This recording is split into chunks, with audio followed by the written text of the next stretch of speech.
আলীকে নিয়া ওই বেদুইনের কপালে একটা চুমু খাইলো। চুমু খায়া বেদুইনরে বলতেছে, যা তোরে আমি বেখুজুর খালাস করে দিলাম, তোর বিচার আমি করব না। হযরত আলী যেই মাত্র এই ঘোষণা দিছে, বেদুইন আলীর সামনে দাঁড়ায় বলতেছে, আলী আমি একটা কারণ জানবার চাই, তুমি আমারে দৈরাংশ যে রাগের মাত্রা বাড়ায়া আমার জিহ্বা কর্তন করার জন্য, আমার জিহ্বা তো কাটো নাই, বরং ডবল বিচার হওয়ার কথা ছিল, কিন্তু তুমি আমার ডবল বিচার না কইরা মাফ কইরা দিলা কেন?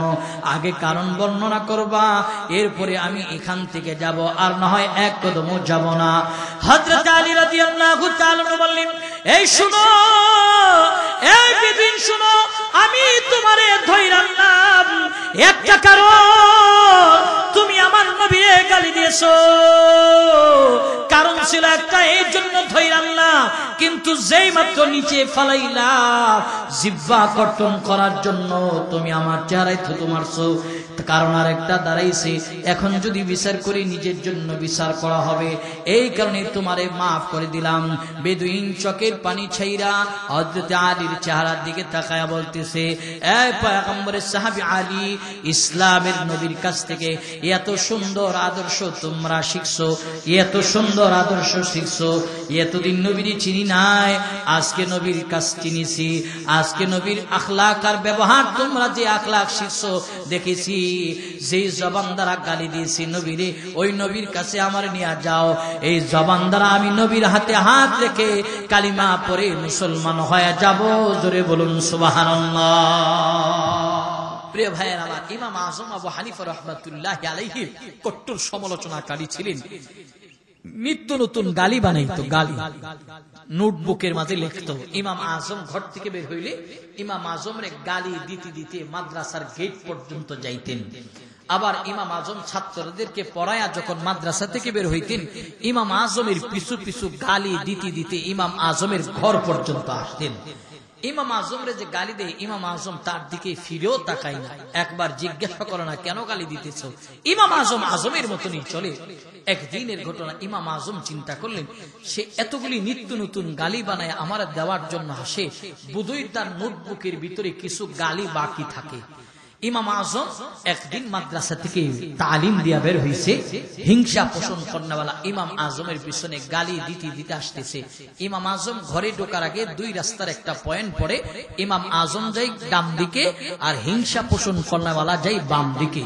ইমাম আজম অন্য দিনের মতো নিজের ঘরে না ঢুকা দুই রাস্তার মোড়ে দাঁড়াইছে, চিল্লায়া বলেন আল্লাহু আকবার। ইমাম আজম দাঁড়াইছে। ইমাম আজম দাঁড়ানোর পর অন্যদিন ইমাম আজম আবু হানিফা রাহমাতুল্লাহি আলাইহি হিংসা পোষণ করনেওয়ালার দিকে তাকায় না। আজকে ইমাম আজম আবু হানিফা রাহমাতুল্লাহি আলাইহি দুই রাস্তার মোড়ে দাঁড়াইছে। দুই রাস্তার মোড়ে দাঁড়ায় ইমাম আজম তার দিকে তাকায়া মুস্কি হাসি দিলেন।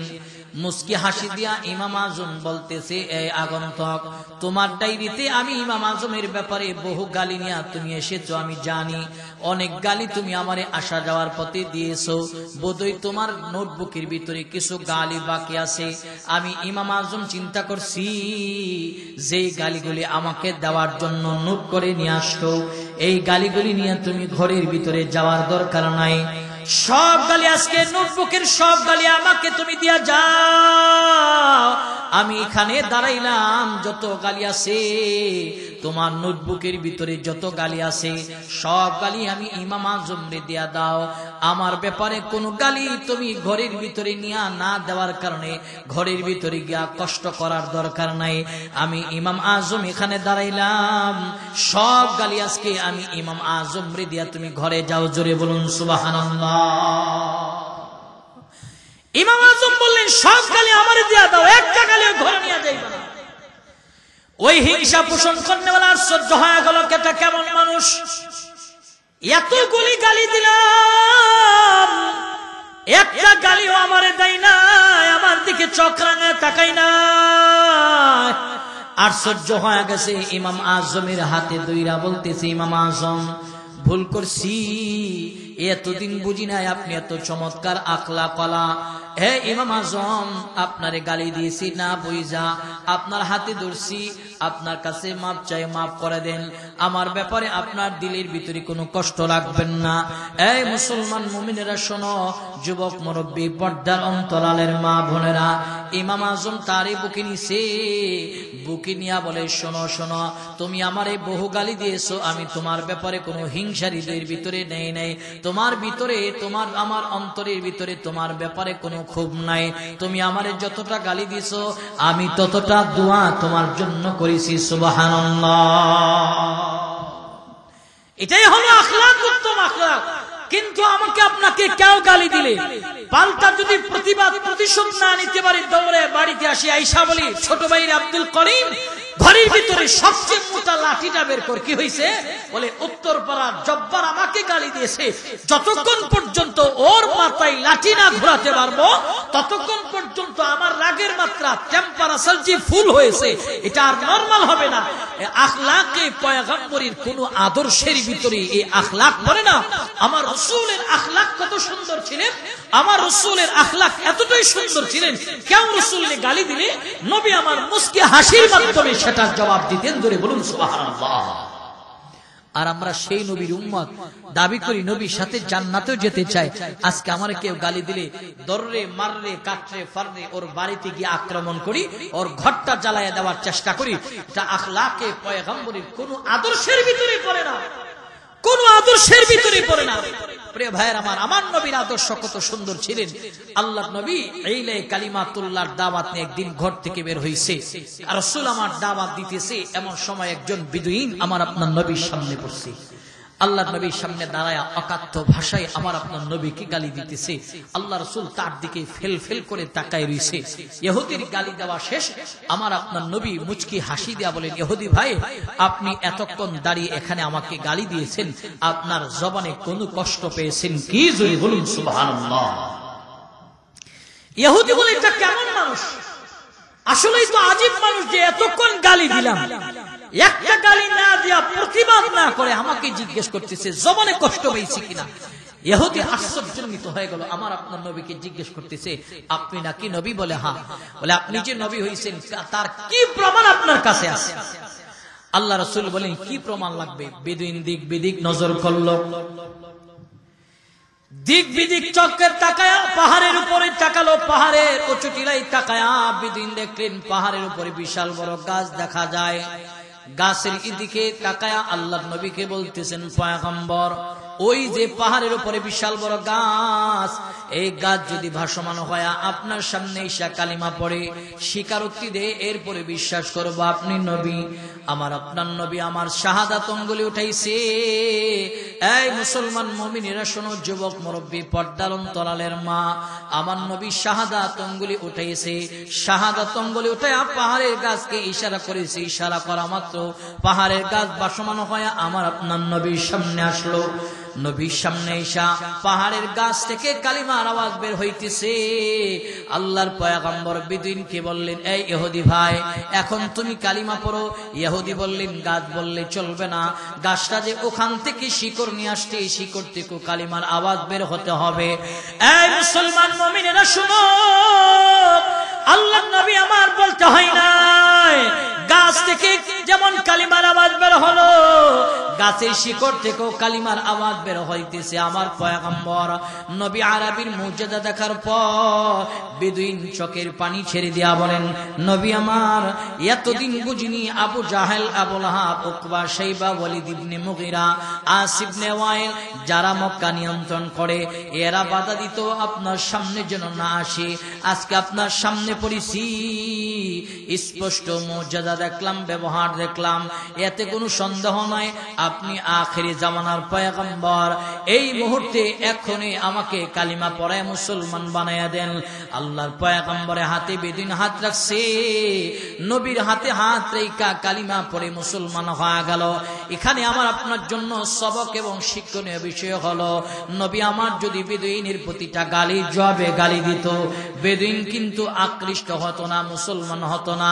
বেদুইন আমার নবী গালি দেয় না, নাই, বেদুইনের মনের ভিতরে নবীর মহাব্বত জমা হয়েছে, ভালোবাসা জমা হয়েছে। ভালোবাসা জমা হওয়ার দরুন কালিমা পরে মুসলমান হয়েছে।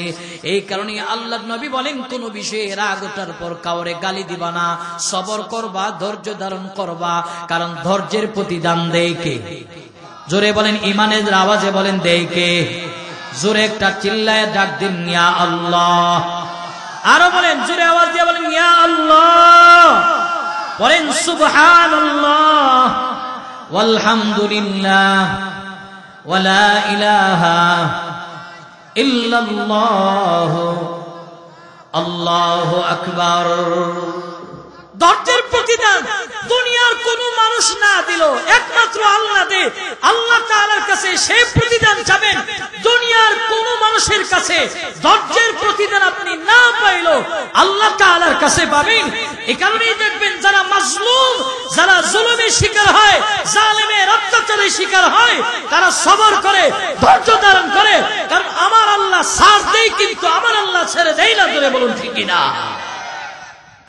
আল্লাহ তাআলা ফেরাউন, নমরুদ, হামান, সাদ্দাত এদেরকে আল্লাহ তাআলা ছাড় দিয়েছে, করতে থাকো, কিন্তু আমার আল্লাহ ছাড় দেয় নাই। পৃথিবীর যারা জুলুম, জালেম, যারা জুলুম করে, এদেরকে আল্লাহ তাআলা ছাড় দেয়, কিন্তু আল্লাহ তাআলা ছেড়ে দেয় না। কিছু মানুষ ধৈর্য ধারণ করে, কারণ ধৈর্যের প্রতিদান দিবে একমাত্র আল্লাহ। পৃথিবীর কোন মানুষ না দিল, একমাত্র দিবে আল্লাহ। এ কারণে আপনার উপরে কেউ জুলুম করলে ধৈর্য ধারণ করবেন, আপনাকে কেউ গালি দিলে ধৈর্য ধারণ করবেন, সবর করবেন, এর প্রতিদান দিবে আল্লাহ। তবে হ্যাঁ, শরীয়তে ইসলামে রাগ জায়েজ, শরীয়তে ইসলামে রাগ জায়েজ। কখন? প্রিয় ভাইয়ের আমার, কিন্তু আজকে দেখা যায়, আজকে আমাকে কেউ গালি দিলে, নিজেরই কেউ গালি দিছে, আমার আঘাত করে গালি দিছে, তখন আমার রাগ ওঠে। আমার দলের নেতারে কেউ গালি দিছে, তখন আমার রাগ ওঠে। আমার দলের কর্মীরে কেউ গালি দিছে, তখন আমার রাগ ওঠে। প্রিয় ভাইয়ের আমার, আজকে যে নেতাকে গালি দিছে, নেতার গালি শুই না তুমি ময়দানে গিয়া মাথা ফাটাও, যে নেতার জন্য ময়দানে গিয়া রক্ত জ্বালাও, সেই নেতা আপনার আমার জন্য একদিনও ময়দানে রক্ত দেয় নাই, মাথা ফাটাই নাই, আর জীবন দিবেন, রক্ত দিবেন ওই নেতার জন্য, যেই নেতা 63 বছর জীবনে উম্মতের জন্য কন্দন করে গেছে। এখনো পর্যন্ত রওজা আথারে উম্মতের ব্যথায় ব্যথিত, যতক্ষণ পর্যন্ত এই উম্মতকে আল্লাহর জান্নাতে না নিয়ে যাবে, ততক্ষণ পর্যন্ত কিয়ামতের ময়দানে সিজদা থেকে মাথা উঠাবে না। আরে রক্ত যদি দিতে হয়, জীবন যদি দিতে হয়, আমার পবিত্র শরীর থেকে যদি রক্ত ঝরাইতে হয়, ওই নেতার জন্য দেব যেই নেতা তায়েফে রক্ত দিয়েছে, বদরে রক্ত দিয়েছে, ওহদের দান্দান মুবারক শহীদ করেছে। রক্ত যদি দিতে হয় রাসূলের জন্য দেব, দুনিয়ার কোন নেতার জন্য গা থেকে এক ফোঁটা রক্ত দেওয়া যাবে না। জোরে বলুন ঠিক না?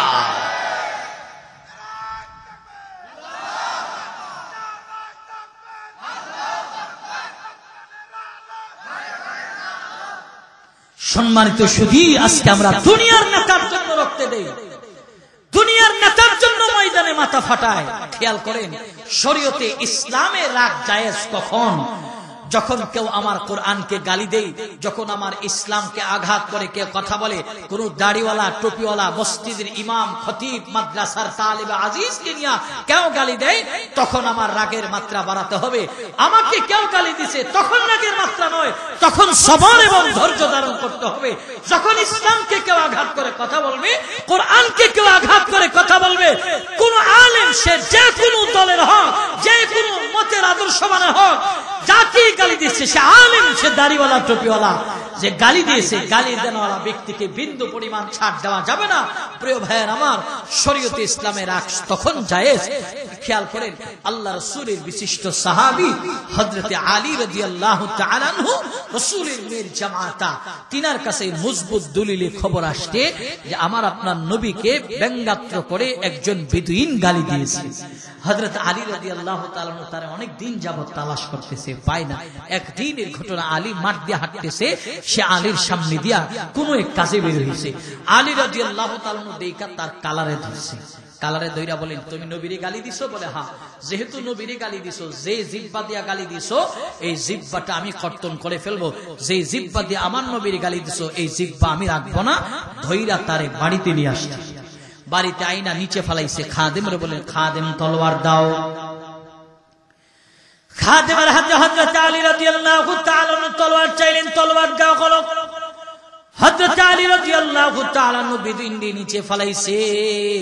এই মুসলমান মুমিনেরা শুনে নাও, নিচে ফালায়া তলোয়ার হাতে নিয়েছে। আর বেদুইন চিন্তা করলেন আমার জিহ্বাটা আলী রাদিয়াল্লাহু তাআলা কর্তন করে ফেলবেন। জিহ্বা কর্তন করার আগে আমার মুখের যে থুতুটা আছে এটা জমাট বাঁধা রয়েছে, এই থুতুটা আলীর চেহারায় ফিকে মারবো, দেখবো তার রাগের প্রতিক্রিয়াটা কোন জায়গায় গিয়া ঠেকে।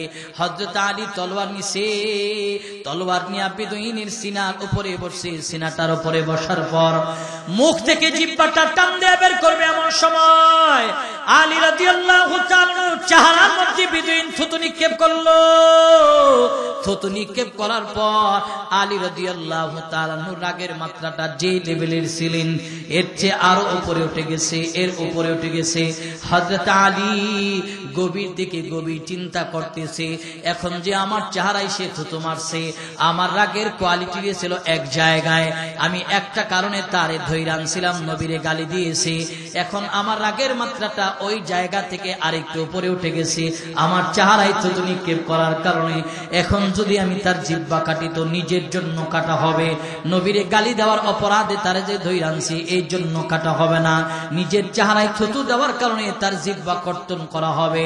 পয়গম্বরের সাহাবী আলী রাদিয়াল্লাহু তাআলা গভীর থেকে গভীর চিন্তা ভাবনা করার পর বেদুইনদের নিচে দিকে উঠালো। নিচে থেকে উঠায়া বুকের মধ্যে নিছে। এই মুসলমান মুমিনেরা শোনো, এই যুবক মুরব্বী পর্দার অন্তরালের মা বোনেরা দিলের কানটা লাগায় শোনো, হযরত আলী নিচে থেকে উঠায়া বুকের মধ্যে নিয়েছে। ইসলামের নবীর আদর্শ কত সুন্দর, ইসলামের আদর্শ কত সুন্দর। হযরত আলী বুকে নিয়া ওই বেদুইনের কপালে একটা চুমু খাইলো। চুমু খায়া বেদুইন বলতেছে, যা তোরে আমি বেখুজুর খালাস করে দিলাম, তোর বিচার আমি করব না।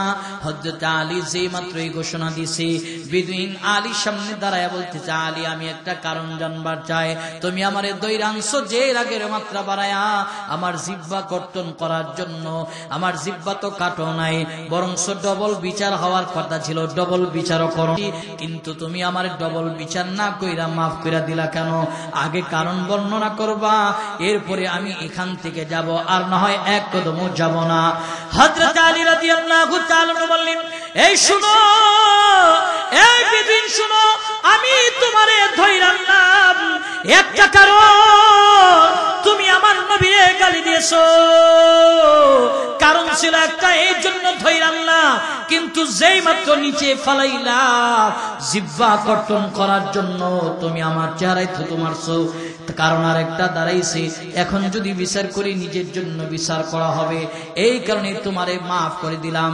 বেদুইন চোখের পানি ছাইরা হযরত আলীর চেহারার দিকে তাকায়া বলতেছে, এই পয়গম্বরের সাহাবী আলী, ইসলামের নবীর কাছ থেকে এত সুন্দর আদর্শ তোমরা শিখছো, এত সুন্দর আদর্শ শিখছো, এতদিন নবীর চিনি নাই, আজকে নবীর কাছ চিনিছি, আজকে নবীর আখলাক আর ব্যবহার তোমরা যে আখলাক শিখছো দেখেছি, যেই জবান দ্বারা গালি দিয়েছি নবীরে, ওই নবীর কাছে আমার নিয়ে যাও, এই জবান দ্বারা আমি নবীর হাতে হাত রেখে কালিমা পড়ে মুসলমান হয়ে যাব। জোরে বলুন সুবহানাল্লাহ। ইসলামের আদর্শ তো এতটাই সুন্দর, এই কারণে কেউ গালি দিলে আপনি সবর করবেন, তাৎক্ষণিক রাগ দেখাবেন না।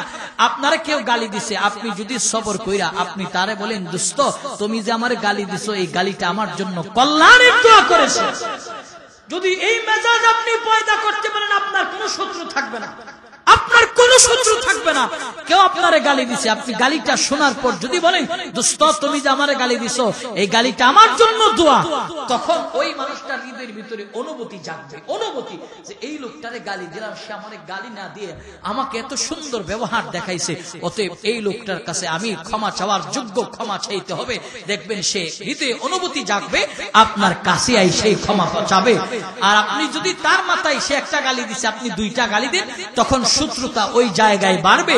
আপনাকে সে রাস্তাঘাটে পাইলে তার সাঙ্গু পাঙ্গুদেরকে নিয়ে আপনার উপরে চড়াও হয়ে আক্রমণ করবে। এ কারণে ধৈর্য ধারণ করতে হবে, সবর ধারণ করতে হবে, গালি নয়। কেউ গালি দিলে তার জন্য কল্যাণের দোয়া করতে হবে। এটাই হলো নবীর আদর্শ। জোরে বলুন সুবহানাল্লাহ। এটাই হলো নবীর আদর্শ। প্রিয় ভাইয়ের আমার, অনেক ক্ষেত্রে দেখা যায় আমরা দাড়িওয়ালা টুপিওয়ালাদেরকে গালি দিই।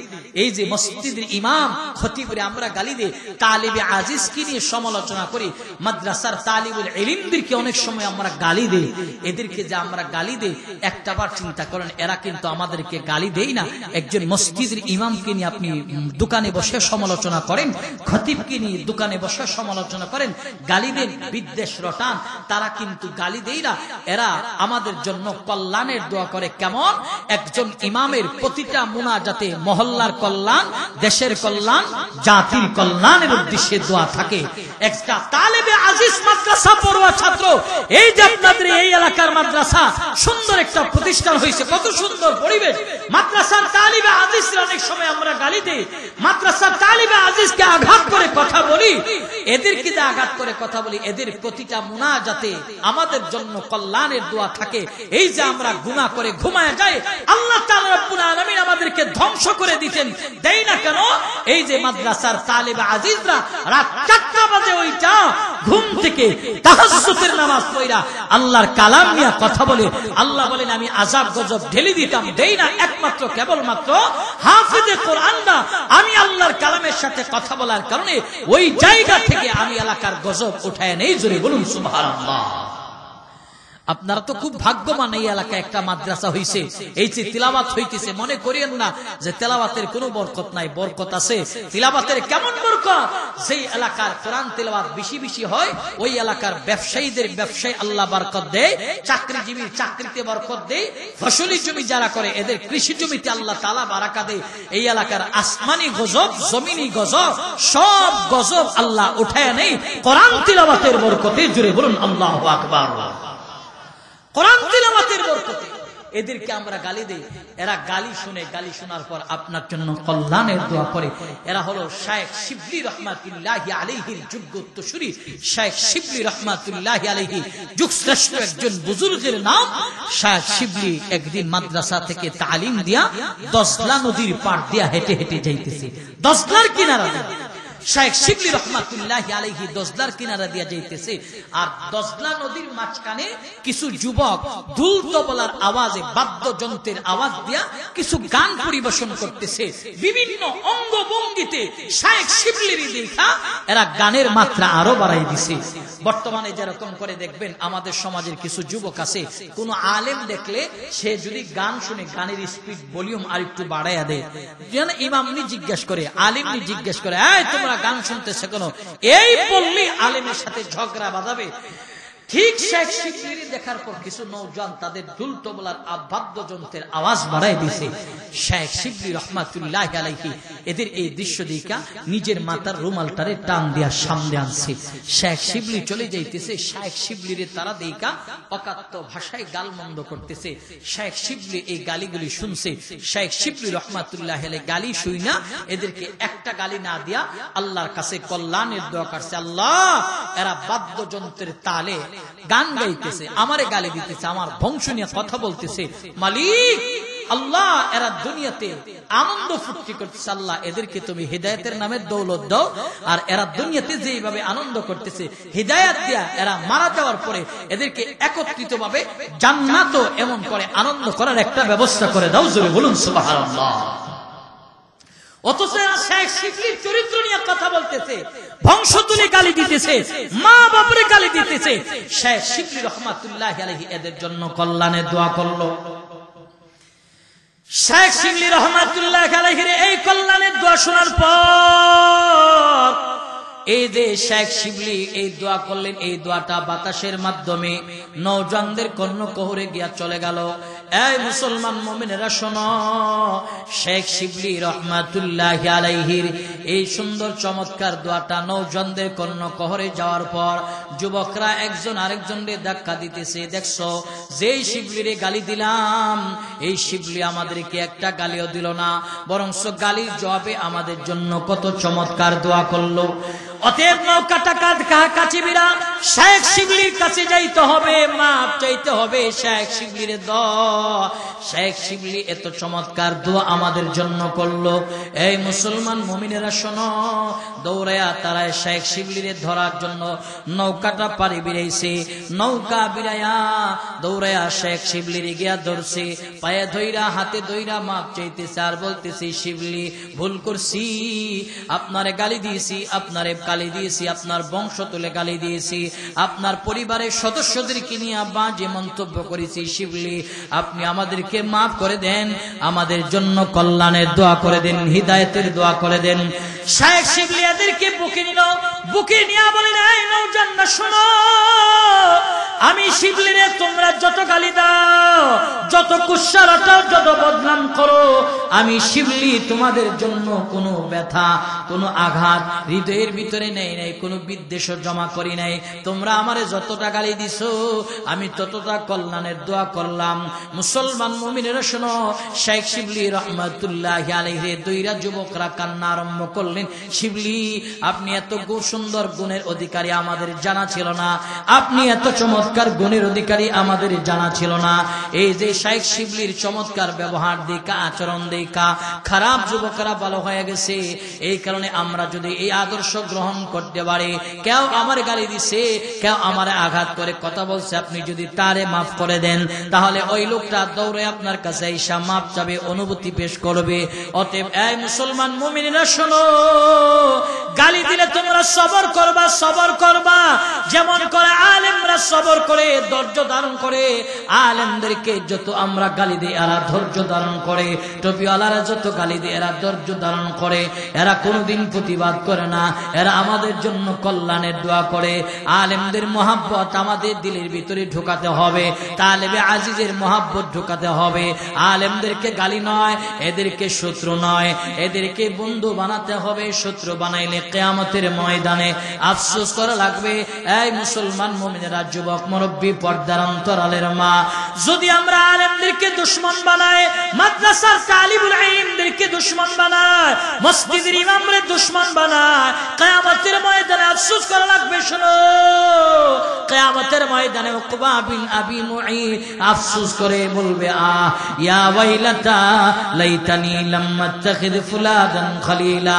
বেঈমান উকবা কিয়ামতের ময়দানে নিজের হাত চিবিয়ে চিবিয়ে কামড়ে কামড়ে খাবে আর বলবে, বদনসিব, কেন আমি অমুক তমুকরে বন্ধু বানাইলাম, তার সাথে চললাম, অমুকের সাথে চললাম, কেন নবী মুহাম্মদ রাসূলের সাথে চললাম না।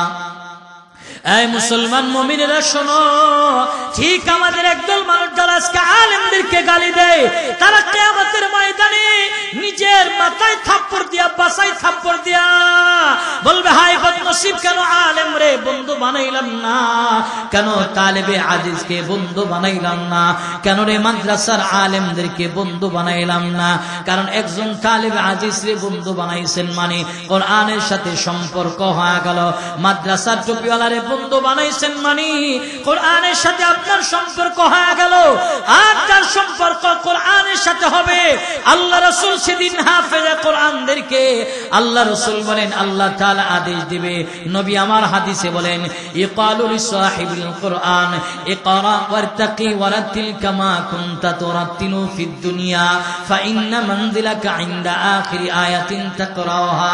আল্লাহ নবী বলে, আল্লাহ তাআলা কিয়ামতের ময়দানে হাফেজে কোরআনকে বলবেন, হাফেজে কোরআন পড়তে থাকো আর উঠতে থাকো, কোরআনুল কারীমের ভিতরে ভিতরে 6666 আয়াত রয়েছে। এই মুসলমান মুমিনেরা, যুবক মুরব্বী, পর্দার অন্তরালের মা বোনেরা, খেয়াল করে নাও, সেদিন হাফেজে কোরআন 6666 তলা ভবনের মালিক হয়ে যাবে। ওই ভবনের কামরার ভিতরে কারা কারা থাকবে? হাফেজে কোরআন বলবে, আল্লাহ এত বড় বিল্ডিং এর মালিক বানাইলা, এই বিল্ডিং এর ভিতরে কাদেরকে নিয়ে আমি বসবাস করব? আল্লাহ তাআলা বলবেন, এই হাফেজে কোরআন, দেখো তোমার এই দুনিয়ায় যারা সহযোগিতা করেছিল, তোমার সাথে ভালোবাসার বন্ধন ছিল, তোমারে মহব্বত করেছিল, তারা আজকে কোথায়? এদেরকে ধইরা ধইরা ধইরা ধইরা ওই কামরার মালিক বানায়া দাও। জোরে বলুন সুবহানাল্লাহ। সেদিন আপনার ওই কামরার মালিক হবেন। আর এই যে মাদ্রাসার মহব্বত, আলেমের মহব্বত, তালিবে আজিজের মহব্বত, এই মহব্বতের খাতিরে আল্লাহর জান্নাতে আপনি যেতে পারবেন। কারণ মহব্বতের দাম আছে না নাই? জোরে বলেন, মহব্বতের দাম আছে না নাই? বাজার থেকে 20 টাকা দেয়া একটা কাপড় খরিদ করে আনছেন, ওই কাপড়ের মহব্বত আপনার নাই। যখন এই কাপড়টা নিচে পড়ে ধইরে টানে চুমা দেন না, বুকে নেন না, কিন্তু যখন ওই কাপড়টা গিলাম পনে কোরআনের কাবার হয়ে যায়, ওই কাবারটা নিচে পড়লে 20 টাকা গজের কাপড়, এর মূল্য আপনার কাছে ছিল না। ওই কাপড়টারে নিচে পড়লে এখন কোরআনের সাথে সম্পর্ক হওয়ার কারণে নিচে থেকে উঠায়া এটারে চুমু কান, বুকে নেন। একটা কাঠের টুকরা বাজার থেকে খরিদ করে আনছেন, এটার কোনো মূল্য আপনার কাছে নাই। যখন এটা রিহাল বলে কোরআনের কালামে হাকিমের সাথে সম্পর্ক হয়ে যায়, ওই রিহালটা পায়ে লাগলে, নিচে পড়ে গেলে আমরা উঠায় এটাকে তাজিম করি, চুমু খাই। প্রিয় ভাইয়ের আমার, এর কারণ হলো যে কোরআনের সাথে তার সহবত লাগছে, এই কারণে সে দামি হয়ে গেছে। ঠিক আপনারা যারা কোরআনওয়ালার সাথে আলিমের মহব্বত নিয়ে এদের সাথে সম্পর্ক রাখবেন, হতে পারে এই মহব্বতের খাতিরে আপনার খানদানের ভিতরে আল্লাহ তাআলা যুগশ্রেষ্ঠ আলেম পয়দা করে দিতে পারে। জোরে বলুন সুবহানাল্লাহ। আপনাদেরকে একটা ওয়াকিয়া শোনায়। শাহ মুজাদ্দিদুল মিল্লাত শাহ আশরাফ আলী থানভী রাহমাতুল্লাহি আলাইহি, হিন্দুস্তানের এক বুজুর্গ, তিনি একটা ঘটনা উল্লেখ করেন যে খাজা মিশকি রাহমাতুল্লাহি আলাইহি, হিন্দুস্তানের আরেক বুজুর্গ মিশকি রাহমাতুল্লাহি আলাইহি বলেন যে একটা হিন্দুস্তানের মাদ্রাসার পাশে হালুয়া বিক্রেতা হালুয়া বিক্রি করে, 1 পয়সায় হালুয়া বিক্রি করে। 1 পয়সা হালুয়া বিক্রি কইরা ছাত্ররা তার কাছ থেকে 1 পয়সা দিয়ে হালুয়া নেয়, ছাত্রদেরকে 1 পয়সার হালুয়া সমপরিমাণ দিয়া আর একটু বেশি দেয়। একদিন একটা ছাত্র প্রশ্ন করলেন, চাচা আপনি 1 পয়সায় হালুয়া দিয়া একটু একটু বেশি দিন, এর কারণটা কি? বলে, এর কারণ হলো আমার স্ত্রী হলো সন্তান সম্ভবা, আমার স্ত্রীর গর্ভে যদি একটা ছেলে সন্তান দেয়, আমি তোমাদের মতন মাদ্রাসায় পড়াবো, এই মহব্বতের জায়গা থেকে তোমাদের একটু হালুয়া বেশি দিই। প্রিয় ভাইয়ের আমার, ওই হালুয়াওয়ালার স্ত্রী স্বপ্ন দেখছে যে একজন বুজুর্গ মুনাজাত করতেছে, একজন বুজুর্গের চেহারা তার হাতে বাইসা উঠছে। স্বামীর কাছে বলতে, স্বামী বললেন, এর ব্যাখ্যা, এর তাবির আমি করব না। স্বপ্ন দেখার পর যাত্রার কাছে স্বপ্নের ব্যাখ্যা না চাওয়া, একজন খাঁটি আল্লাহওয়ালা মুসলিহ বুজুর্গ মানুষের কাছে স্বপ্নের কথাটা বর্ণনা করা। আমাদের স্বপ্ন 3 ধরনের, রহমানি, খেয়ালি, শয়তানি। প্রিয় ভাইয়ের আমার, খেয়ালি স্বপ্ন হলো সারা দিন আমরা করছি দররে মাররে কাটরে ফাররে। অনেক মানুষ দেখবেন খাটে ঘুমায়ও রাত্রে বেলা কর দররে মাররে কাটরে নিয়া নিলরে। কিছু মানুষ ঘুমায় কয় যে সারাদিন তার খেয়াল ছিল। আরেকটা স্বপ্ন হলো শয়তানি। শয়তানি মানে কি? দেখতেছি আমরা আমাদের বাজারে বৈশাখীরা দুধ চা দিয়া বমরুডি চিবায় চিবায় খাইতেছি, ঘুম থেকে ওইটা দেখি আমার বালিশের কোনায় কামড় দিয়া ধইরা রাখছি। এটা হলো শয়তান। শয়তান দেখাইছে একটা আমলে, আমি বাস্তবে পাইলাম। আর একটা হলো শয়তানি। আরেক ধরনের স্বপ্ন হলো রহমানি, যেটা আল্লাহ প্রদত্ত। স্বপ্ন দেখার পর যাত্রার কাছে বলতে নাই, স্বপ্ন দেখা স্বপ্নে একজন দেখছে যে তার সামনে 2টা দাঁত পড়ে গেছে, সাপে দৌড়াইতেছে। সে যায় সকালবেলা চায়ের দোকানে জব্বরের কাছে গেছে, জব্বর রাত্রেবেলা এমন এক স্বপ্ন দেখছি, সাপে দৌড়াইতেছে, দাঁত 4টা সামনে থেকে পড়ে গেছে। জব্বর ব্যাখ্যা করছে, আহা, যেহেতু সাপে দৌড়াইতেছে 4টা দাঁত পড়ে গেছে, বোধহয় তোমার হায়াত আর নাই। এই যে এক কথা কইছে, তাবির হয়ে গেল। যাত্রার কাছে স্বপ্ন বলা যাবে না, একজন বুজুর্গের কাছে আমার স্বপ্নের ব্যাখ্যা চাইতে হবে। খেয়াল করেন, ওই খানুয়াওয়ালা বলতেছে আমি তাবির করব না, খাজা মিশকির কাছে যাব। মিশকির কাছে গেছে যে খাজা মিশকি, আমার বিবি এই স্বপ্ন দেখছে। বলে তোমার স্ত্রী কি সন্তান সম্ভব? বলে হ্যাঁ। বলে শোনো, তোমার স্ত্রীর গর্ভে যে সন্তানটা আছে এই সন্তানটাকে আল্লাহ তাআলা যুগশ্রেষ্ঠ আলেম হিসাবে কবুল করবে। জোরে বলুন সুবহানাল্লাহ। ঠিকই হালুয়াওয়ালার সন্তান হিন্দুস্তানের এক শাইখুল হাদিস হিসাবে আল্লাহ তাআলা তারে কবুল করেছিলেন। এই কারণে আলেমের মহব্বত থাকলে, হতে পারে আপনার ঘরে কোনো ছেলে নেই মাদ্রাসায় দেওয়া, কিন্তু আলেমের মহব্বত যদি আপনার থাকে, আপনার খানদানের ভিতরে আল্লাহ তাআলা যোগ্য আলেম পয়দা করে দিবে, হাফেজ পয়দা করে দিবে, জানাজার ইমাম পয়দা করে দিবে। আপনি সেটা কল্পনা করতে পারবেন না। আপনার জেনারেশনের ভিতর থেকে আলেমের মহব্বত থাকার কারণে আপনার জেনারেশনের ভিতরে আল্লাহ তাআলা যুগশ্রেষ্ঠ আলেম পয়দা করে দিবে।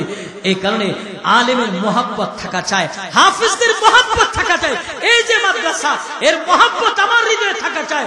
কারণ একজন হাফেজে কোরআনের কারণে আল্লাহ তাআলা একটা জাতির পরিবর্তন করে দেয়, একটা দেশের পরিবর্তন করে দেয়।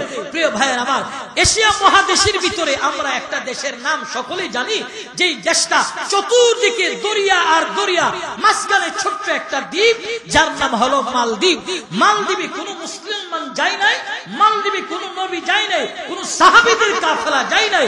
এই দ্বীপের ভিতরে আল্লাহ তাআলা ইসলাম কিভাবে প্রবেশ করাইল, ইতিহাস প্রমাণ করে একজন হাফেজে কোরআনের কারণে আল্লাহ তাআলা মালদ্বীপের ভিতরে ইসলাম প্রচার করাই দিয়েছে। জোরে বলুন সুবহানাল্লাহ। একটা দেশের পরিবর্তন হলো। খেয়াল করেন, মরক্কোর সফরবিদ আল্লামা ইবনে বতুতা রাহমাতুল্লাহি আলাইহি তার সফরনামায়ে ইবনে বতুতাই লিখেন, একজন হাফেজে কোরআনের কারণে মালদ্বীপের মানুষ ইসলামের ছায়া তলে এসেছিল। প্রিয় ভাইয়ের আমার, জাজিরাতুল আরবদের একটা বণিকদের কাফেলা, আল্লামা ইবনে বতুতা বলেন, আমি যখন মালদ্বীপের সফরে গেলাম, গিয়ে দেখি ওখানে আজান হয়, মানুষ দলে দলে মসজিদে যায় নামাজ পড়ে। এদেরকে জিজ্ঞেস করলাম, তোমাদের দেশে কোন নবী এসেছিল? তারা বলে না। সাহাবী এসেছিল? তারা বলে না। তাহলে ইসলাম কি করে পাইলা? বলে আমাকে তারা একজন হাফেজে কোরআনের কথা বলে, যার নাম ইবনে বতুতা, তার সফরনামায় ইবনে বতুতাই লিখলেন, হাফেজ আবুল বারাকাত রাহমাতুল্লাহি আলাইহি জাজিরাতুল আরবদের বণিকদের একটা কাফেলা সমুদ্রে যাইতেছিল। সমুদ্রে যাইতেছিল, জাহাজটা ঝড়ের কবলে পড়ে চূর্ণ বিচূর্ণ হয়ে গেল। জাহাজের যতজন আরোহী নাবিক ছিল, যতজন যাত্রী ছিল, সবাই মারা গেছে। কেবলমাত্র শুধুমাত্র আল্লাহ তাআলা একজন হাফেজে কোরআনকে বাঁচায়া তখ্তের উপরে ভাসাইতে ভাসাইতে মালদ্বীপের কিনারায় নিয়ে গেছে। মালদ্বীপের কিনারে নিয়ে যাওয়ার পর তিনি জ্ঞান ফিরার পর তাকায় দেখলেন কেউ নাই। উনি একটা তখ্তের উপরে মালদ্বীপে ওঠার পর কেউ তার ভাষা বোঝে না, তিনিও কারো ভাষা বোঝে না। অনেকদিন এইভাবে অতিবাহিত হয়ে গেল। আল্লামা ইবনে বতুতা রাহমাতুল্লাহি আলাইহি তার সফরনামায় লিখেন, হাফেজ আবুল বারাকাত রাহমাতুল্লাহি আলাইহি মালদ্বীপে প্রবেশ করার পর কেউ তার ভাষা বোঝে না, তিনিও কারো ভাষা বোঝে না। অনেকদিন মালদ্বীপে থাকলেন। তিনি যখন একটু একটু ভাষা বুঝতে আরম্ভ করলেন, মালদ্বীপের মানুষ তার ভাষা বোঝে। হাফেজ আবুল বারাকাত একজন বৃদ্ধা মহিলার ঘরে জায়গা পাইলেন, আশ্রয় পাইলেন। এই মুসলমান মুমিনেরা শোনো, একজন হাফেজে কোরআনের কারণে আল্লাহ তাআলা দেশের পরিবর্তন করে দেয়, জাতির পরিবর্তন করে দেয়। হাফেজ আবুল বারাকাত রাহমাতুল্লাহি আলাইহি বৃদ্ধা একটা মহিলার ঘরে আশ্রয় নিল। আশ্রয় পাওয়ার পর হাফেজ আবুল বারাকাত রাহমাতুল্লাহি আলাইহি তার জীবন এখন মালদ্বীপে চলতেছে, মালদ্বীপে চলতেছে। ইনি বাজার থেকে কিছু জঙ্গল থেকে কাঠ সংগ্রহ করে, লাকড়ি সংগ্রহ কইরা এটা বাজারে বিক্রি করে, বিক্রি করে করে তার জীবন চালায়। এইভাবে অনেক দিন অতিবাহিত হয়ে গেছে। হাফেজ আবুল বারাকাত রাহমাতুল্লাহি আলাইহি একদিন জঙ্গল থেকে কাঠ খড়কাইটা বাজারে বিক্রি করতে গেলেন। বিক্রি কইরা যে বৃদ্ধা মহিলার ঘরে তার আশ্রয় দেওয়া হলো, ওই মহিলার ঘরের সামনে দাইসা আসলেন। ঘরের সামনে আসার পর তাকায় দেখলেন ঘরের সামনে রাষ্ট্রের প্রশাসনেরা দাঁড়ায় রয়েছে, সরকারি প্রশাসন পুলিশেরা দাঁড়ায় রয়েছে। হাফেজ আবুল বারাকাত ঘরের ভিতরে প্রবেশ করলেন। ঘরের ভিতরে যাওয়ার পর দেখলেন ওই যে বৃদ্ধা মহিলা তারে আশ্রয় দিল, ওই বৃদ্ধা মহিলা কান্না করতেছে। বৃদ্ধা মহিলার মেয়েটাও কান্না করতেছে। কেবলমাত্র শুধুমাত্র একটাই মেয়ে তার। বৃদ্ধা মহিলাটার মেয়ের সামনে অনেক স্বর্ণ অলংকার, কাপড়, স্বর্ণ গহনা দেখা যায়। হাফেজ আবুল বারাকাত ওই মহিলারে যায় জিজ্ঞেস করলেন, মা, ও মা, কেন আপনি কান্না করতেছেন? আপনি চোখের কোটায় পানি কেন? ওই বৃদ্ধা মহিলা বলে, বাবা রে, তুমি আমার হৃদয়ের কষ্ট দুঃখ সুখ বুঝবা না। বলেন না আপনার হৃদয়ে কি দুঃখ আর কষ্ট, আমি একটু সাহায্য করতে পারি কিনা। হাফেজ আবুল বারাকাতকে তখন মহিলা বলতেছে, আমাদের দেশের একটা আইন নিয়ম চালু আছে, আমাদের মালদ্বীপের সরকারের পক্ষ থেকে একটা নিয়ম চালু হলো যে 10 সমুদ্র থেকে একটা দানব নাকি উঠে যায়, ওইটা আমাদের মালদ্বীপের মানুষের ক্ষতি করে। ওই ক্ষতিটা থেকে বাঁচার জন্য প্রতি বছর একটা কুমারী মেয়েকে মালদ্বীপের দেবতাঘরের মধ্যে বিসর্জন দেওয়া হয়, এতে করে আমাদের মালদ্বীপের মানুষ ক্ষতি থেকে বেঁচে যায়। ওই মুআফিক আমার মেয়ে সিরিয়াল চলে আসলে, আমার একটা মাত্র কুমারী মেয়ে, তার সিরিয়াল চলে আসলে এই যে সরকারি প্রশাসনের লোকেরা স্বর্ণ অলংকার নিয়ে আসতে আমার মেয়েটারে সাজায়া দেওয়ার জন্য আমার মেয়েটা আজকে বিসর্জন হয়ে যাবে। একটা মাত্র মেয়ে আমার, এই জন্য আমি কান্না করলাম। অতএব তুমি কি পারবা আমার কোন উপকার করতে? হাফেজ আবুল বারাকাত রাহমাতুল্লাহি আলাইহি বলে, হ্যাঁ আমি আপনার উপকার করব, কারণ বাংলায় একটা প্রবাদ আছে, যার নুন খাও তার গুণ গাইতে হবে। কিন্তু আমরা আজকে যার নুন খাই তার গুণ গাই না, নুন খাওয়ার পর নিমকদানি উল্টায় তার উপরে আক্রমণ করে, তার উপরে আমরা আক্রমণ করি। এই হলো বাঙালি জাতির স্বভাব, যার নুন খাইলাম তার গুণ আমরা গাই না, নিমকদানি উল্টায় তার বিরুদ্ধে আমরা ময়দানে নামি। এই মুসলমান মুমিনেরা শোনো, হাফেজ আবুল বারাকাত বলতেছেন, মারে আপনি যেহেতু আপনার ঘরে আশ্রয় দিয়েছেন, আপনার উপকার আমি করতে চাই, অতএব আপনার মেয়েটা আপনি লুকায় রাখেন।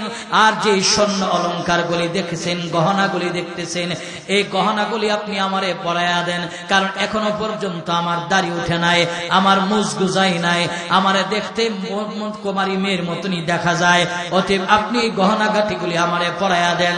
হাফেজ আবুল বারাকাত রাহমাতুল্লাহি আলাইহি এই কথা বলার পর, এই মুসলমান মুমিনেরা শুনো, যুবক মুরব্বী পর্দার অন্তরালের মা, হাফেজ আবুল বারাকাত রে স্বর্ণ অলংকার পরায় দিল। স্বর্ণ অলংকার পরায়া দিয়া সরকারি প্রশাসনের হাতে তুলে দিয়েছে। ওই প্রশাসনেরা হাফেজ আবুল বারাকাতকে নিয়ে দেবতা ঘরে ভিতরে রাইখা বাহিরে তালাবদ্ধ করে চলে আসলেন। যখন দিন ফুরিয়ে গেল, রাত্র সন্ধ্যা গণিয়ে গভীর হয়ে গেল, গভীর রাত, সবাই মালদ্বীপের সবাই যার যার ঘরে ঘুমায় আছে, সব মানুষ ঘুমায় আছে, একেবারে মালদ্বীপ নীরব নিস্তব্ধ হয়ে গেল। হাফেজ আবুল বারাকাত রাহমাতুল্লাহি আলাইহি যেহেতু কোরআনের হাফেজ, 30 পারা কোরআন তার সিনার ভিতরে তিলাওয়াত করতেছে, তিলাওয়াত, মধুর কণ্ঠের তিলাওয়াত। হাফেজ আবুল বারাকাত তিলাওয়াত করতেছে, এমন সময় হাফেজ আবুল বারাকাত রাহমাতুল্লাহি আলাইহি কর্ণকোহরের ভিতরে আওয়াজ আসলে পানিটা সুরসুর করে নদী থেকে কি যেন আসতেছে। হাফেজ আবুল বারাকাত জানলাটা খুলছে, দেবতা করে জানলা খুললেন। জানলা খোলার পর তাকায় দেখলেন বিশাল আকৃতির একটা দানব দেবতা করে দিকে আগায় আসতেছে। হাফেজ আবুল বারাকাত রাহমাতুল্লাহি আলাইহি কোরআন তিলাওয়াতের আওয়াজ বাড়াইছে, কোরআন তিলাওয়াতের আওয়াজ বাড়াইছে, তিলাওয়াতের আওয়াজ দানবের কানে যাওয়ার পর দানবটা যেই দিক দিয়ে এসেছিল ওই দিকে আবার সমুদ্রের ভিতরে ফিরে গেছে। জোরে বলুন সুবহানাল্লাহ। সকালবেলা রাষ্ট্রের দায়িত্বশীল প্রশাসনেরা মৃত লাশটারে রাজদরবারে নেওয়ার জন্য আসছে। দরজা খুলছে, দরজা খুলে দেখে একটা জ্যান্ত জনমানুষ নওজোয়ান বৈশা বৈশা খেলাধুলা করতেছে। তারা বলতেছে, আমাদের কুমারী মেয়ে কোথায়? বলে এখানে কোনো কুমারী মেয়ে ছিল না। বলে তাহলে আমরা যে রেখে গেলাম? বলে আমারই রেখে গেছেন। যে তোমার কথা বিশ্বাস করে না, আমাদের বাদশার কাছে চলো। বাদশার কাছে নিয়ে গেছে, তৎকালীন সময়ে মালদ্বীপের বাদশার কাছে নিয়ে গেছে। বাদশা মহোদয় জিজ্ঞেস করলে, তুমি কি দেবতা করেছিলে? বলে হ্যাঁ। তুমি কি ছিল? বলে হ্যাঁ। বলে তুমি যে ছিলা দানব তোমার ক্ষতি করে নাই? বলে না। বলে কেন? ক্ষতি কেমনে করে নাই? বলে যখন দানব উঠে আসতেছিল আমার সিনাই দিয়েছে 30 পারা কোরআন আল্লাহর কালামের তিলাওয়াত যখন করতেছিলাম, দানব যেই দিক দিয়ে এসেছে ওই দিকে আবার ফিরে গেছে, আমার কোনো ক্ষতি করতে পারে নাই। জোরে বলুন সুবহানাল্লাহ। ওই বাদশা তখন বললে, তোমাকে আবার রাখা হবে। তুমি যদি তোমার রবের কালাম, যে কালাম গ্রহণ করেছো, তোমার রব যদি সত্য হয়, তোমার বাণী যদি সত্য হয়, তোমাকে আবার রাখা হবে। ওখান থেকে যদি জীবিত ফিরে আসতে পারো তাহলে আমি তোমাকে ওয়াদা দিচ্ছি, আমি বাদশা একা নয়, মালদ্বীপের সব মানুষকে নিয়ে এক বাক্যে রবের উপরে, ওই রবের উপরে, যে রবের উপরে তুমি ঈমান আনছো ওই রবের উপরে ঈমান এনে আমি মুসলমান হয়ে যাব। সবাইকে নিয়ে আবার তাকে রাখা হলো। ওই ঘর থেকে সে আবার ফিরে আসতে মালদ্বীপের বাদশা, তৎকালীন সময়ের বাদশা সবাই নিয়ে ঘোষণা দিয়া কালিমা পড়ে মুসলমান হয়ে গেল। প্রিয় ভাইয়ের আমার, একটা হাফেজে কোরআনের কারণে একটা দেশের পরিবর্তন হয়ে গেল। অতএব আমার এই মাদ্রাসায় আজকে একজন হাফেজ দস্তরে ফজিলত নিয়েছে, এমন শত শত হাফেজ একদিন দস্তরে ফজিলত নিবে। আর আমরা যখন গুনাহ করে ঘুমায় দেয় আল্লাহ ধ্বংস করে দিত, দেয় না কেন? একমাত্র হাফেজে কোরআনের তিলাওয়াতের বরকতে। এদেরকে আমরা আজকে গালি দিই, এদেরকে নিয়ে বিশুদ্ধার করি। আরে এরা তো এমন এক মানুষ, এদের হৃদয়টা আপনাদের জন্য প্রশস্ত। এরা তো এমন কোমল হৃদয়ের মানুষ, গালি দিল আপনাদের জন্য চোখের পানি ফালায়া দোয়া করে। প্রিয় ভাইরা, কারণ এদের অন্তরে ধৈর্য এবং সবরের যে জায়গাটা বিশাল রয়েছে। এরা হলো ইমাম আজম আবু হানিফার যোগ্য উত্তরসূরি। ইমাম আজম আবু হানিফা রাহমাতুল্লাহি আলাইহি আরেকটা ওয়াকিয়া আপনাদেরকে শোনাই। ইমাম আজম আবু হানিফা রাহমাতুল্লাহি আলাইহি উনার যে সারা দিনের সময়টা ছিলেন রুটিন করা, উনি দিনের এক অংশ মাদ্রাসার তালিম দিতেন, আরেক অংশ দুপুর বেলা একটু খাবার দাবারের পরে বিছানার সাথে একটু পিঠ লাগায়, যেটাকে কাইলুলা বলা হয়, সুন্নাহ। একটু দুপুরে খাওয়া দাওয়ার পর শরীরটা একটু টান দিতে হয়, বিছানায় একটু শুইতে হয়, একটু আরাম লাগে। তখন কেউ বাহিরে হইলো বললে, বাহিরে যাওয়ার কথা বললো, এতটা আরাম লাগে না। বিছানার সাথে পিঠটা লাগাইলে খাবারের পরে যতটা আরাম লাগে, ইমাম আজম আবু হানিফা দুপুরের সময়টা বিছানায় আরাম করতেন, বিকেলের সময়টা মাসআলা বর্ণনা করতেন। তিনটা সময় উনি ভাগ করে রেখেছিলেন। ইমাম আজম আবু হানিফার ঘুমের সময় ঘুমাইতে যাবে, দরজা বন্ধ করছে, এমন সময় একজন আগন্তুক ইমাম আজমের দরজা গিয়া ঠক ঠক করে আওয়াজ করছে। ইমাম আজম দরজা খুলছে, কি ব্যাপার, কি জন্য আসতো? বলে ইমাম আজম একটা মাসআলা জানার জন্য আসছিলাম। অথচ ইমাম আজমের মাসআলা বর্ণনা করার সময় আলাদা। যেহেতু আসলে ইমাম আজম বললে, ঠিক আছে বলো তোমার কি মাসআলা। বলতেছে, ইমাম আজম আপনি যে দরজা খুলছেন, দরজা খোলার পর কাট করে আওয়াজ হয়েছে, ওই আওয়াজটা আমার জেহেনের ভিতরে যাওয়ার পর যে মাসআলা নিয়ে আসছিলাম, মাসআলাটা আমি ভুলে গেছি। ইমাম আজম বললেন, ঠিক আছে, আবার যখন মাসআলা স্মরণ হবে তখন তুমি আমার কাছে আসবা। এই বলে ইমাম আজম দরজা লাগাইছে। দরজা লাগায়া বিছানায় গিয়া পিঠ লাগাতে পারে না, আবার গিয়া ওই আগন্তুক পরাঘাত করছে। ইমাম আজম দরজা খুলছে। ইমাম আজম দরজা খুলে বলতে, মাসআলা স্মরণ হয়েছে? বলে, হ্যাঁ স্মরণ হয়েছে। তাহলে বলো। ইমাম আজম আপনি যে আমারে জিজ্ঞেস করছেন, জিজ্ঞেস করার পর মাসআলাটা জেহেন থেকে চলে গেছে। দুইবার ঘুম ডিস্টার্ব করছে। এই জায়গায় যদি আমি আর আপনি হইতাম, তারে ঘরের ভিতরে নিতাম, বেদ নিয়া বের কইরা বেদ দিয়া আঘাত কইরা তারে পরে মাসআলা বর্ণনা করতাম, কারণ ঘুমের টাইমে সে ডিস্টার্ব করতে আসছে। ইমাম আজম রাগ করে নাই। ইমাম আজম মুস্কি হেসে দিয়া বলছে, ঠিক আছে, আবার মাসআলা স্মরণ হইলে তুমি চলে আসবা। জোরে বলুন সুবহানাল্লাহ। কত সুন্দর আদর্শ ছিল। ইমাম আজম দরজা লাগাইছে, আবার সে বলছে দরজা খোলো। ইমাম আজম দরজা খুলে দেখে আগন্তুক। মাসআলা স্মরণ হয়েছে? বলে, হ্যাঁ হলো। ঠিক আছে, মাসআলা বর্ণনা করে ইমাম আজম রে আবার বিশ্রী একটা মাসআলা জিজ্ঞাসা করতেছেন, একটা প্রশ্ন করে বলতেছে, ইমাম আজম আপনার কাছে জানার জন্য আসছি। ইমাম আজম আপনার কাছে একটা বিষয় জানার জন্য আসলাম, সেটা হলো মানুষের পায়খানা। বলে, হ্যাঁ পায়খানা। পায়খানা কেমন? পায়খানা দুই ধরনের, একটা হলো কাঁচা পায়খানা, আরেকটা হলো শুকনো পায়খানা। কোনটা কোন টেস্ট? ইমাম আজম আপনার কাছে জানার জন্য আসছিলাম। ইমাম আজম রে এতটাই বিশ্রী প্রশ্ন করেছে, ইমাম আজম রাগেন নাই। ইমাম আজম তার দিকে তাকায়া মুস্কি হাসলেন। মুস্কি হেসে দিয়ে ইমাম আজম বললেন, শোনো, যেহেতু তুমি জানার জন্য আসতো, আমাকে তুমি ঘুম ডিস্টার্ব করেছো, আবার এমন একটা বিশ্রী প্রশ্ন করলা। ইমাম আজম জবাব দিতেছে, শোনো, পায়খানা দুই ধরনের, একটা হলো কাঁচা আর একটা হলো শুকনা। কাঁচাটার একটা টেস্ট, শুকনোটার আরেকটা টেস্ট। কাঁচাটা একটু মিষ্টি জাতীয় হয়, শুকনাটা একটু তিক্ত করা হয়। ইমাম আজম এইভাবে তার জবাব দেওয়ার পর ওই আগন্তুক ইমাম আজম রে রাগানোর জন্য বলতেছে, ইমাম আজম আপনি কি কোনদিন এটা টেস্ট করেছিলেন কিনা? ঠিক আমি যে এইভাবে বর্ণনা করতেছি, ওই আগন্তুক সেই কথাটা ইমাম আজম রে বললেন। ইমাম আজম মুস্কি হেসে দেয়া বলেন, কিছু প্রশ্নের জবাব আকল দ্বারা দিতে হয়, টেস্ট করতে হয় না, আকল দ্বারা দিতে হয়। কেমন করে আকল দ্বারা দিতে হয়? ইমাম আজম তারে বুঝাইতেছে, এই আগন্তুক শোনো, এই যে আল্লাহ তাআলা তোমারে কথা বলা শক্তি দিয়েছে, একটার পর একটা, একটার পর একটা তুমি কথা বলতেছো, এই কথাগুলি কোন জায়গায় জমা আছে তুমি বলতে পারো না, কোন জায়গায় আছে তুমি বলতে পারো না, একটার পর একটাই তুমি কথা বলতেছো। এই যে আল্লাহ তোমারে কথা বলার একটা বাক শক্তি দিছে, বাক শক্তিটা কোন জায়গায় আছে দেখা যায় না, কথাগুলি কোথায় জমা আছে দেখা যায় না।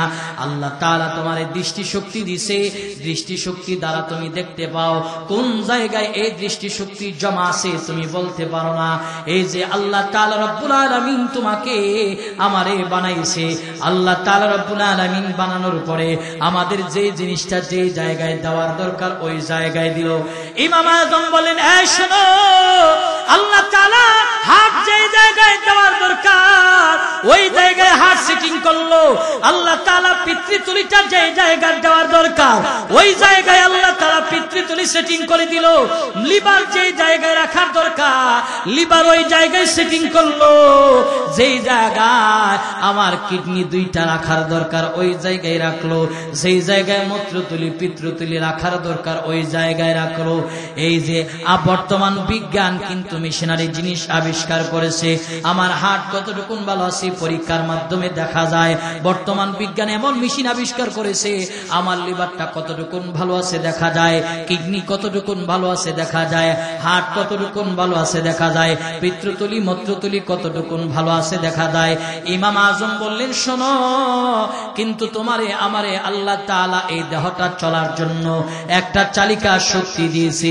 চালিকা শক্তির নাম হলো রূহ। আজও পর্যন্ত কোন বিজ্ঞান গবেষণা করে কোন যন্ত্রের মাধ্যমে বলতে পারে নাই যে রূহটা আমাদের দেহের কোন জায়গায় আছে, আমার হাতটা কোন জায়গায় আছে। বিজ্ঞান গবেষণা করে মেশিন আবিষ্কার করেছে, বলা যায় কিডনি কোন জায়গায় আছে, লিভার কোন জায়গায় আছে, পিতৃতুলি কোন জায়গায় আছে, মূত্রতুলি কোন জায়গায় আছে। এই মুসলমান মুমিনেরা শোনো, সব কিন্তু পরীক্ষার মাধ্যমে বলা যায়, কিন্তু একটা জিনিস কোথায় আছে আজও পর্যন্ত কোন বিজ্ঞান গবেষণা করে বলতে পারে নাই, সেটা হলো আমাদের রূহ। রূহটা কোন জায়গায় আছে আমরা সবাই জানি, রূহটা দেহের ভিতরে আছে। দেহের ভিতরে কোন জায়গায় আছে কেউ কিন্তু বলতে পারে না। ইমাম আযম বলেন, শোনো শোনো, সব বিষয়ের দলিল কিন্তু টেস্ট করে দিতে হয় না, কিছু জবাব আকল দ্বারা দিতে হয়। ইমাম আযমের এত চমৎকার কথা শোনার পর ওই আগন্তুক ইমাম আযমের হাতে দইরা কান্না আরম্ভ করছে। কান্না করে বলতেছে, ইমাম আযম আপনি আমারে মাফ করে দেন। ইমাম আযম বললেন, এমন কোন অন্যায় করো নাই যে তোমারে মাফ করব। ইমাম আযম আপনারে কষ্ট দিয়েছি, আমি আমার বন্ধুর সাথে প্রতিজ্ঞাবদ্ধ হয়ে এসেছিলাম। আপনার সাময়িক যে একজন বুজুর্গ আছে সুফিয়ান সাউরি রাহমাতুল্লাহি আলাইহি, আমি বললাম সুফিয়ান সাউরির ধৈর্য বেশি, আর আমার বন্ধু বলেন আপনি ইমাম আযমের ধৈর্য বেশি। আপনার ধৈর্যটা পরীক্ষা করার জন্য বিশ্রী প্রশ্নটা নিজে থেকে বানিয়ে নিয়ে এসেছিলাম আপনারে পরীক্ষা করার জন্য।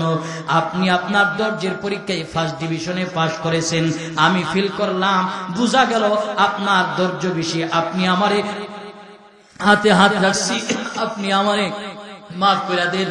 ইমাম আযম রে এই কথা বলার পর ইমাম আযম তারে বুকে নিছে, বুকে নিয়ে দোয়া করে দিলেন। মুসলমান মুমিনেরা, এই যে আমরা আলেম ওলামার গালি দেই, এরা আমাদের জন্য দোয়া করে। মাদ্রাসার তালিবুল ইলমদের তুচ্ছ তাচ্ছিল্য ব্যবহার করে এরা আমাদেরকে বুকে নেয়, এরা বুকে নিয়ে আমাদের জন্য দোয়া করে। অতএব এই মাদ্রাসা দরকার আছে না নাই? এই মাদ্রাসা দরকার আছে, কারণ এই মাদ্রাসা থেকে আমাদের জানাজার ইমাম পয়দা হয়, জানাজার নামাজের ইমাম পয়দা হয়। প্রিয় ভাইয়ের আমার, এই মাদ্রাসা থেকে জাতির যোগ্য দরদি মানুষ বন্ধু পয়দা হয়।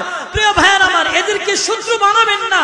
গত কয়েক বছর আগে আপনারা দেখেছেন করোনা কালীন সময়ে এদেশের প্রতিটা স্যাটেলাইট চ্যানেল থেকে যখন বলা হলো করোনায় যাদের মৃত্যু হবে এদের লাশগুলির আগুনে পোড়ায় দাও, নদীতে ভাসায় দাও, এমন একটা সিদ্ধান্তকে ওভারটেকিং করে এদেশের উম্মতের আলেমরা নিজেদের ফ্যামিলির মায়া ত্যাগ করে, পরিবারের মায়া ত্যাগ করে এমন লাশের সাক্ষী হয়েছি। মায়ের লাশটাকে খোলা আকাশের নিচে ফালায়া চলে গেছে, ভাইয়ের লাশটারে তালাবদ্ধ করে চলে গেছে, আপন মার লাশটারে ফালায়া চলে গেছে। আলেম ওলামা কাঁধে নিয়ে দাফন কাফনের ব্যবস্থা করেছে। উম্মতের আলেমরা যদি এই দায়িত্ব কাঁধে না নিত তাহলে লাশগুলির শিয়াল কুকুরে টেনে চিরে খাইতো। জোরে বলুন ঠিক কিনা? অতএব আলেমদের দরকার আছে, তালিব আজিদের দরকার আছে, মাদ্রাসার দরকার আছে। এই মাদ্রাসা যতদিন থাকবে ততদিন ইসলাম জীবিত থাকবে, ঈমান আমল মানুষের দুরুস্ত হবে। আর মাদ্রাসা না থাকলে জাহালাত চতুর্দিকে গ্রাস করবে। প্রিয় ভাইয়ের আমার, এই মাদ্রাসার ভিতরে আমাদের তিনটা জিনিসকে কুরবান করে দিতে হবে, তিনটা জিনিসকে বিসর্জন দিতে হবে, তিনটা জিনিসকে দিয়ে দিতে হবে। এক নম্বর, আমাদের চোখের পানি, আমাদের চোখের পানি। প্রতিটা মুনাজাতে মাদ্রাসার জন্য একটু দোয়া করব, মালিক আল্লাহ এই মাদ্রাসা আমাদের, এই মাদ্রাসার উন্নতি আর তারাক্কি দাও, উন্নতি আর তারাক্কি দাও, উন্নতির শিখরে পৌঁছায়া দাও। প্রিয় ভাইয়ের আমার, কারণ এই মাদ্রাসায় যখন তিলাওয়াত হয় আল্লাহ তাআলা রহমত নাজিল হয়। একটা হাদিস আপনাদেরকে শোনাই। সাঈদ ইবনে উযাইর রাদিয়াল্লাহু তাআলা আনহু, নবীর একজন বিশিষ্ট সাহাবী। সাঈদ ইবনে উযাইর রাদিয়াল্লাহু তাআলা আনহু খুব তিলাওয়াত করতেন, কোরআনের খুব ভক্ত ছিলেন, কোরআন তিলাওয়াত করতেন। সাঈদ ইবনে উযাইর ঘরের উঠানে একদিন তিলাওয়াত করতেছে, হঠাৎ করে তাকায় দেখে তার একমাত্র যুদ্ধের যে সোয়ারিটা আছে ঘোড়াটা লাফাইতেছে। তার ছোট্ট বাচ্চাটা ঘর থেকে বের হয়ে গেছে। সাঈদ ইবনে উযাইর চিন্তা করলেন, আমার ছোট্ট বাচ্চাটার উপরে যদি আবার ঘোড়াটা সুইটা গিয়ে আক্রমণ করে, তখন তিনি তিলাওয়াত বন্ধ কইরা তার ছোট্ট বাচ্চাটা নিয়ে ঘরের ভিতরে গেছে। ঘরের ভিতরে রেখে আইসা দরজার সামনে দাঁড়াইছে। দরজার সামনে দাঁড়ায়া আসমানের দিকে তাকাইছে। তাকায় দেখে আসমানের যে মেঘমালাটা এমন ভাবে তার বাড়ির দিকে আসতেছে, অন্ধকার আচ্ছন্ন মেঘমালাটা তার বাড়ির দিকে আসতেছে। সাঈদ ইবনে উযাইর রাদিয়াল্লাহু তাআলা আনহু আতঙ্কিত হয়ে গেলেন। ভয় নিয়ে দৌড়ে আমার আপনার নবীর কাছে গেছে, গিয়া বলতেছে, নবী এমন একটা দৃশ্য দেখে আসছি যে আমি তিলাওয়াত করতেছিলাম, পুরা ঘটনাটা খুলে বলছে যে আমার তিলাওয়াতের আওয়াজ শুই না যুদ্ধের ঘোড়াটা লাফাইতেছিল, আমার ছোট্ট বাচ্চাটা ঘর থেকে বের হয়ে গেছে। আমি চিন্তা করলাম যুদ্ধের ঘোড়াটা নিয়ে আমার বাচ্চাটাকে আক্রমণ করে, যার দরুন বাচ্চাটাকে ঘরে নিয়ে আমি ঘরের বাহিরে এসে আসমানের দিকে তাকায়া এই দৃশ্য দেখছি। আকাশের মেঘের খণ্ড আমার এলাকায় নেমে আসতেছে, ঘরের দিকে নেমে আসতেছে। আমি ভয়ে আতঙ্কিত দৌড়ে আপনার বাড়িতে চলে আসছি। আল্লাহর নবী আমার বলেন, এই সাঈদ ইবনে উযাইর, তুমি কেন তিলাওয়াত বন্ধ করলা? তিলাওয়াত বন্ধ না করলে তোমার এলাকার মানুষ দেখতো যে কোরআন তিলাওয়াতের আওয়াজ, কোরআন তিলাওয়াতের বরকতে আসমান থেকে আল্লাহর রহমত নাজিল হইতেছে। জোরে বলুন সুবহানাল্লাহ।